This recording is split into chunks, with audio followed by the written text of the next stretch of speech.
Hello les gens, aujourd'hui c'est une vidéo meal prep. J'ai pensé aux personnes organisées qui ont envie d'optimiser leur temps. Je comprends que ça soit utile pour de nombreux foyers. Maintenant, si t'es comme moi et que t'aimes le suspense et prendre ton temps le soir pour cuisiner selon tes envies, bah tu trouveras quand même des recettes dans cette vidéo. Au programme, on a une soupe chou-fleur pommes de terre, un petit salé aux lentilles en version vegan bien sûr, un granola à la fleur d'oranger, une salade de choux de Bruxelles et pour finir, une tarte fine, oignons, champignons. Normalement chez toi ça va prendre environ 2 heures, mais ici comme on filme et qu'on veut que ça soit badass, bah, ça va plutôt prendre 4 à 6 heures. Bonne chance. Oh, et puis tant que j'y suis messieurs, on est en 2020, donc tu te lèves les fesses du canapé, tu participes, tu lâches ta PS4 et tu viens aider en cuisine. Allez, top chrono, on commence par quoi ?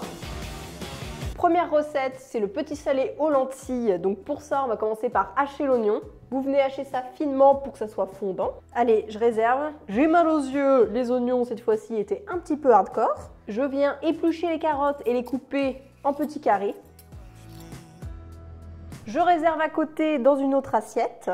Je prends du céleri branche et je viens pareil couper en petits carrés. J'enlève les feuilles aussi, hein. Vous les réservez pour une soupe, pour un bouillon, pour ce que vous voulez, pour un jus aussi si vous avez un extracteur. Je réserve avec les carottes. Et pour finir, le plus satisfaisant, c'est de piquer une gousse d'ail avec des clous de girofle.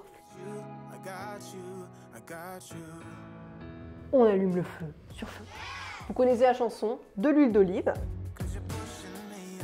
Une fois que l'huile est chaude, j'ajoute les oignons.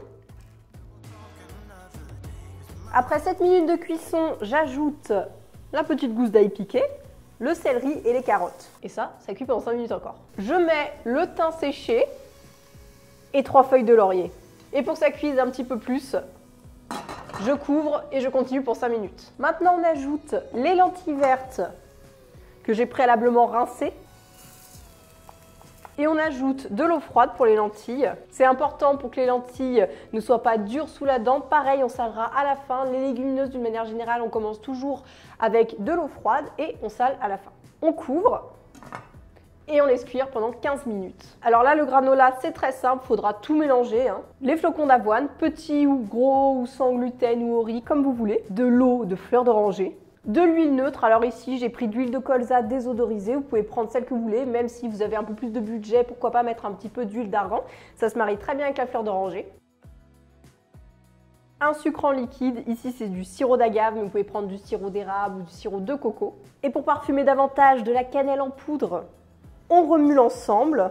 Ce ne sera pas un granola qui va être très croustillant parce qu'il y a de l'eau de fleur d'oranger, donc ça reste quelque chose de très humide. Mais par contre, il est vraiment parfumé, il est très bon quoi, hein. Franchement, vous pouvez en manger avec des oranges à cette saison, c'est génial. Avec un petit peu de lait d'amande justement pour rappeler, parce qu'après je vais mettre des amandes entières. Je viens concasser les amandes en gros morceaux, hein, soyez un petit peu grossier là, c'est pas gênant, hein. Pensez bien à préchauffer le four à 160 degrés. On ajoute nos amandes concassées et on viendra mélanger une dernière fois avant de venir étaler sur la plaque. J'en profite pour regarder où en sont mes lentilles. Donc hop, je remue un coup. Ça se passe très bien. Mon granola, je viens l'étaler sur la plaque. Alors j'aime bien utiliser une feuille de silicone. Vous pouvez utiliser du papier cuisson, mais ça c'est vrai que c'est pratique. On étale bien. Et là vous avez une bonne dose pour la semaine, hein. Et j'enfourne pour 10 minutes. J'en profite pour couper le tofu fumé. Alors là, j'ai pris amandes sésame et des saucisses fumées, de préférence des saucisses véganes, hein, bien sûr. On coupe ça grossièrement pour qu'il y ait des gros morceaux, ça change un peu. Ce ne sera pas en allumette cette fois. Pour saler, j'ai fait un mix avec de l'eau, qui ne sale pas du tout, hein, mais de l'eau, du tamari et du miso brun. C'est comme ça donne du parfum en plus de simplement utiliser du sel. Je mets mes petites saucisses. Je remue bien et je laisse à couvert jusqu'à ce que les lentilles soient cuites. Et ça prend environ 5 à 7 minutes parce qu'on veut que les lentilles soient encore un petit peu croquantes ou en tout cas on ne veut pas que ça fasse une bouillasse, une soupe, hein. Au bout des 10 minutes, on sort la plaque et on remue le granola.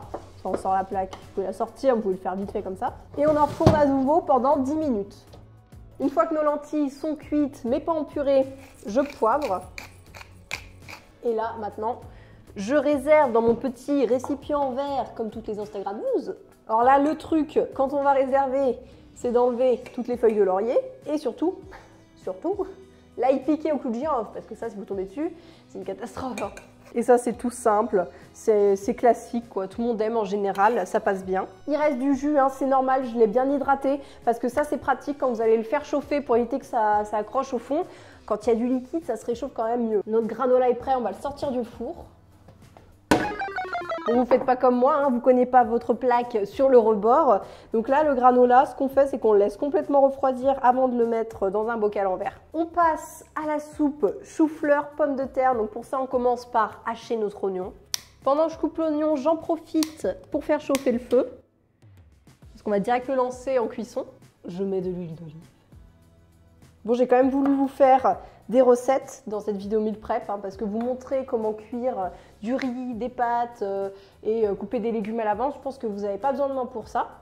Donc en fait, l'idée c'était de vous proposer des recettes simples, goûteuses et plutôt économiques. Là au moins, vous avez juste à les sortir du frigo, à faire réchauffer, c'est parti pour plusieurs repas. Si vous en avez trop, par exemple pour les lentilles, ça se congèle très bien. Donc il n'y a pas d'obligation à tout manger pendant 3 soirs. Hein. On balance donc nos oignons. Mes oignons sont en train de suer. Donc on s'occupe d'éplucher les pommes de terre. Je coupe mes pommes de terre en morceaux grossiers. Hein. De toute façon, tout va être mixé à la fin. Et qui dit soupe de chou-fleur dit chou-fleur. Un chou-fleur de taille moyenne. J'en fais des gros bouts, pareil. Grossier. Hop. Au bout de 7 minutes, j'ajoute le chou-fleur et les pommes de terre. Et je vais laisser revenir encore 5 minutes. Maintenant, on peut ajouter de l'eau. On couvre, on laisse l'ébullition reprendre et ensuite on descend sur feu doux et on laisse cuire jusqu'à ce que ça soit cuit. On s'occupe de la tarte oignons champignons, donc pour ça, on va émincer les oignons. Il y a beaucoup d'oignons dans ce meal prep. Écoutez, à un moment, les légumes divers c'est sympa, mais on a vite fait le tour. Dans une grande poêle, on fait chauffer l'huile d'olive. On peut ajouter les oignons. On coupe nos champignons en lamelles. On enlève déjà le petit bout qui n'est pas très joli. J'ai pris des champignons bruns, comme souvent, parce qu'en fait, ils rendent moins d'eau. J'ai fini de couper les champignons, les oignons continuent de cuire. Donc en attendant, on va s'occuper de la pâte. Alors la recette de pâte à tarte, c'est celle que je vous ai donnée dans ma recette de tarte à la tomate pour cet été. Là, j'ai juste remplacé la farine T55, T80 par un mélange farine petite épeautre et farine de châtaigne, mais vous faites comme vous voulez. Je verse ça dans un saladier avec de la poudre d'amande qui apporte un petit côté biscuité. J'ajoute le sel, je mélange. On forme le petit puits et on met l'huile d'olive ou de l'huile neutre, comme vous voulez. Je termine avec de l'eau froide. Et je commence à mélanger à la cuillère. Là, j'ai pas pris le robot, on peut le faire à la main. J'ai effleuré mon plan de travail et je viens étaler la pâte. Alors là, soit vous étalez et puis vous rabattrez les rebords et ce sera pas forcément très net, soit vous utilisez un petit fond à la tarte comme ça. Et ensuite, comme ça, vous venez faire le contour au couteau et ce sera plus joli. Et c'est parti! Pour les chutes, eh bien, vous venez l'étaler une nouvelle fois et vous allez en faire des crackers. Donc vous l'étalez, vous coupez en petites formes comme vous voulez, vous mettez par-dessus des petites herbes de Provence, des olives noires, des tomates séchées. Et avec ça, bah, c'est super sympa hein, pour l'apéro. Après environ 20 minutes de cuisson pour les oignons, on ajoute les champignons. Petite astuce pour la retourner, j'ai mis mon fond de tarte. Et là, je viens prendre mon tapis à silicone. Voilà! Et regardez-moi ça.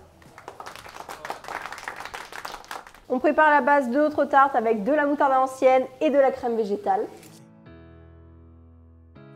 Je badigeonne mon fond de tarte avec la base à la moutarde.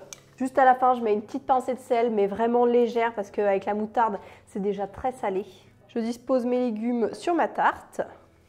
J'étale bien et je viens rabattre mes rebords de pâte pour que ça vienne contenir le jus. C'est ce que je fais aussi pour la tarte à la tomate. Et on enfourne dans un four préchauffé à 200 degrés.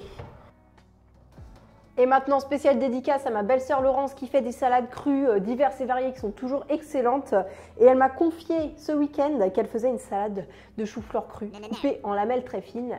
J'ai voulu tester et c'est délicieux. Après avoir nettoyé tous les choux de Bruxelles, On vient les couper en très très fines lamelles. On continue, allez, on touche le bout. Pour ça, je viens couper du tofu lacto-fermenté. C'est la première fois, je crois, que j'en utilise sur la chaîne, mais c'est très pratique pour apporter un petit côté fromager qui remplace la feta. On fait des petits carrés. Alors ici, j'ai fait simple niveau assaisonnement, mais à la place du poivre que je vais mettre, vous pouvez mettre par exemple du piment d'Espelette, ou même ici, avec le tofu lacto-fermenté, rajouter de la levure maltée. Je l'ajoute à mon chou. C'est toi, mon chou. Je presse le citron jaune. J'ajoute de l'huile d'olive. On assaisonne la sauce avec du poivre et du sel. J'ajoute la sauce à la salade. Et là, je viens brasser le tout. Je coupe les olives noires en fines lamelles. Je les ai préalablement dénoyautées. Je préfère les prendre avec les noyaux, c'est les meilleurs. J'ajoute les olives noires à la salade. Vous pouvez aussi mettre des tomates séchées, des cœurs d'artichaut. C'est vraiment une salade qui est super pour les meal prep parce qu'elle est meilleure après du repos, avec un petit peu de macération, que le chou il ait le temps un petit peu de cuire, de s'attendrir. Donc déjà, je vous conseille de la préparer 12 heures avant, enfin le midi pour le soir. Et puis après, avec les jours, elle va être encore meilleure. Bien sûr, après tout ce temps, notre soupe est cuite. Donc on vient rajouter, assaisonner, avec du sel, du poivre. Vous auriez pu mettre le sel avant, j'ai oublié. Et de la muscade. Pour remplacer la crème épaisse et avoir davantage de crémeux, j'aime bien rajouter un yaourt de soja. Et je vais venir mixer tout ça. Vous pouvez utiliser un mixeur plongeant, mais pour avoir une texture bien lisse, moi j'aime bien utiliser le blender. Et c'est parti! On réserve notre soupe dans un tupperware. Et pour finir, notre granola est refroidi. Alors ce qu'on va faire, c'est qu'on va le mettre dans un récipient en verre, un petit bocal comme ça. Et regardez-moi ce travail, en 2 heures et pour moi un peu plus, on a fait du super boulot. N'hésitez pas à me taguer sur les réseaux sociaux si vous réalisez une ou toutes les recettes, ça me fera très plaisir. Pour les personnes qui me suivent sur les réseaux sociaux, que ce soit sur Instagram ou sur Facebook, pensez aussi à vous abonner sur YouTube, c'est une forme de soutien. Pensez à meal prepper et on se dit à bientôt pour de nouvelles aventures véganes.